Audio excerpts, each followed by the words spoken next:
ഇതിലൊരു നല്ല പാത്രം പോലും ഇല്ലല്ലോ.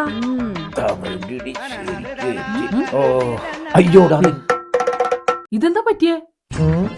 ഇവന് കുഴപ്പമൊന്നുമില്ല. അവനല്ല, നിങ്ങക്ക് ഏതോ തമിഴിനടിച്ച് പഞ്ചറാക്കി ആ പാലത്തിലിട്ടേക്കണേ. നിന്നോട് ഞാൻ എന്താടാ പറഞ്ഞത്? കുഴപ്പമായ അല്ലാച്ചൻ തിരിച്ചിടിക്കുകയൊക്കെ ചെയ്തായിരുന്നു. പിന്നെ പ്രായം വരെയല്ലേ അല്ലേ? വല്ല വാഴയും വെച്ചാ മതിയായിരുന്നു. ആ ഓട്ടോ ഒക്കെ കണ്ടപ്പോ ഞാൻ വിചാരിച്ച് അവനെ ഇടിച്ച് തോട്ടിലിട്ടിട്ടേ വരുള്ളൂ. അപ്പോ മസൽ മാത്രമേ ഉള്ളൂ അല്ലേ? മിണ്ടാണ്ടിരുന്ന് കേക്കാം. പറയിക്കാനായിട്ട് ഞാനങ്ങനെ ആയിരിക്കണം. അങ്ങനെ ഒരാളെ ഓടിച്ചു തരാനോ ധൈര്യമെങ്കിലും വേണം.